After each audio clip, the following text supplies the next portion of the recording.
So the next retail store is chain store or multiple stores. What are these chain stores? These are the network of retail shops that owned and operated by the manufacturers or intermediaries. Generally, these stores they keep a similar number of goods.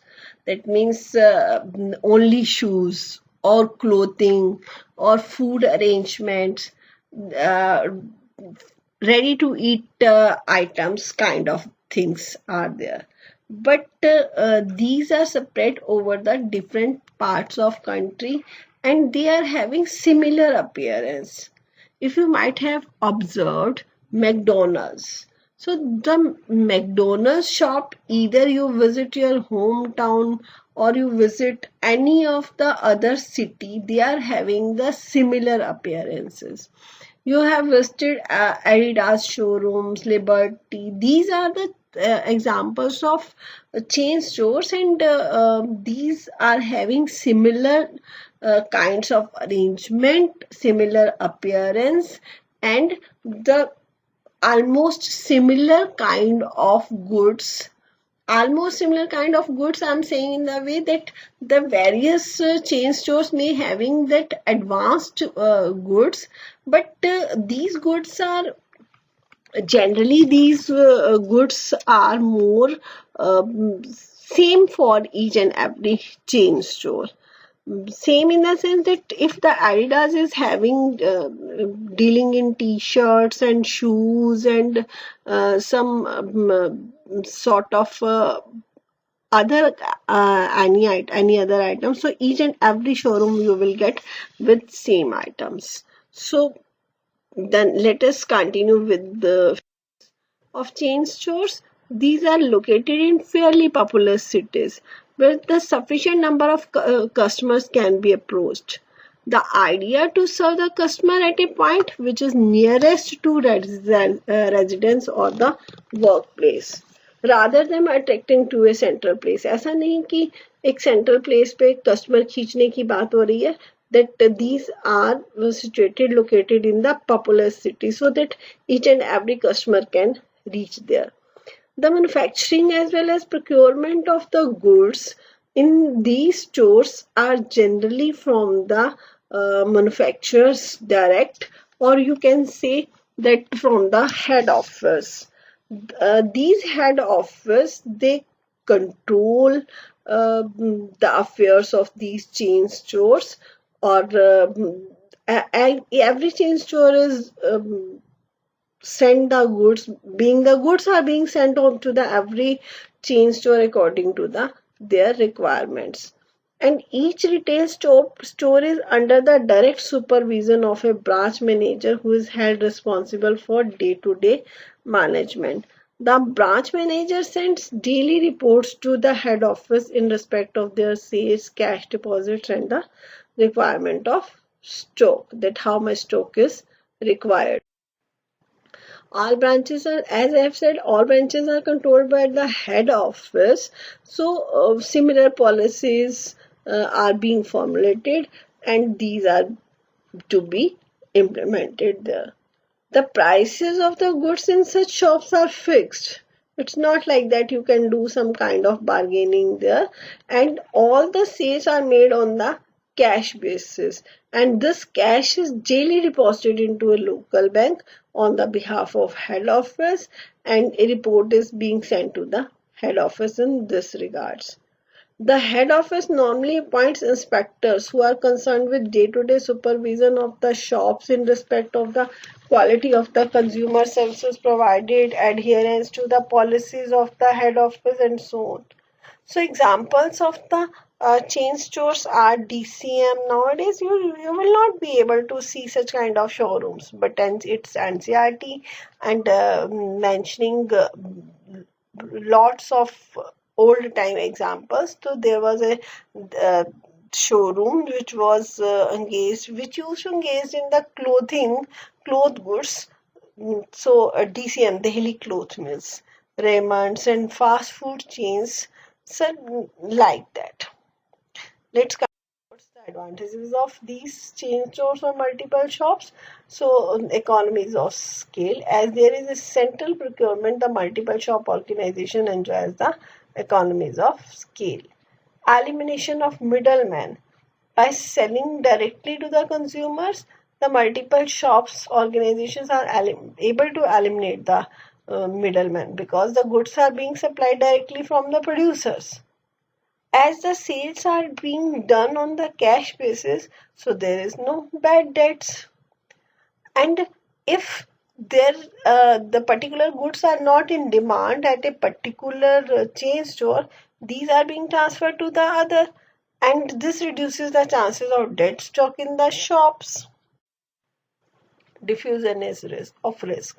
Diffusion of risk says that if one chain store is running in the loss and other is covering all the profits, so that these losses incurred by one shop may recover the profits of other shops.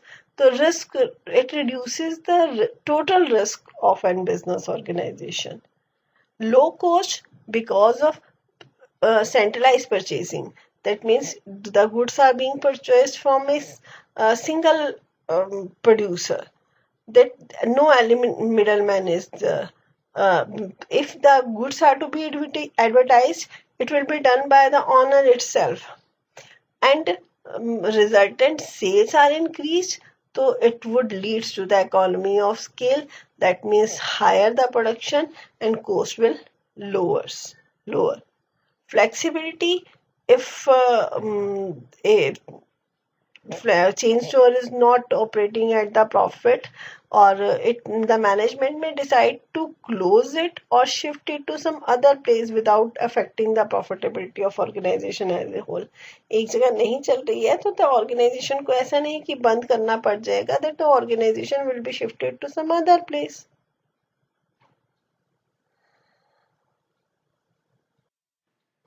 The limitations says that these are also operated with large capital, and they are not selling their own products, they themselves are buying from the manufacturers. If that they the manufacturer's product is not being sold because the consumer does not get the variety of goods, he just only gets a single manufacturer's goods, and that's why the sometimes the consumer is not attracted. एक ही variety है, एक ही product है, but आज की date में that consumer demands the variety of products. The another one is lack of initiative. The personnel managing the multiple shops have to obey the instructions received from the head office. अपनी मर्जी से they can't take any decision. Whenever the head office will announce any scheme or some kind of discounts, then these have to follow. Lack of personal touch. Lack of personal touch says that there is a lack of initiative on the part of employees because they think that this shop or this store is being run on the behalf of the manufacturer. They will not get the profits directly, so they are indifferent. They least bother that the consumer is buying particular thing or not. And it is very difficult to change the demand for the goods handled by the multiple shops because it's not easy to change the goods whatever is being provided to you, but the customer she asks for the change, that she wants the variety. So if the changes cannot be made rapidly, the management have to sustain huge losses because of large stocks lying unsold at the central part or central depot, we can say. So let us do the differences between the departmental stores and multiple stores. So departmental stores, as we have said, these are located at the central places, whereas the multiple stores where these are situated at the most populous where number of customers can reach. Range of products says that departmental store aims the needs of all the customer under one roof, whereas the multiple stores generally aim to satisfy the customer or satisfy the requirements on only few customers, a single customers. Next one is services offered. The departmental stores lay great emphasis on the providing maximum services to the customer.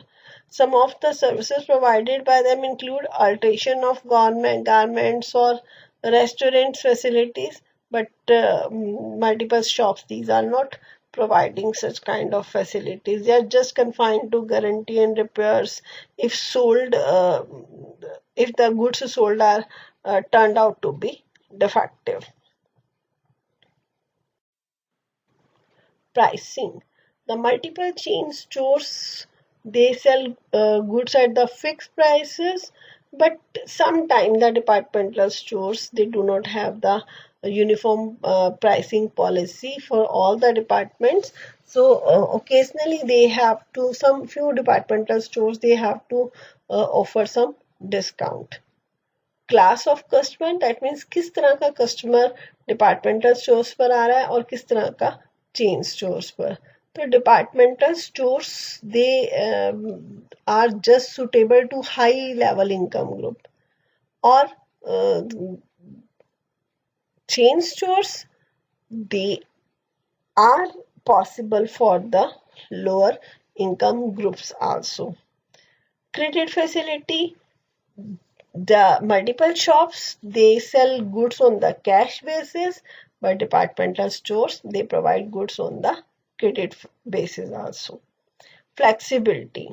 Departmental store can change the variety of products. That means if particular goods are not needed, are not in demand, they can withdraw the goods or sometimes they can add to their stock also. So there is much scope of flexibility.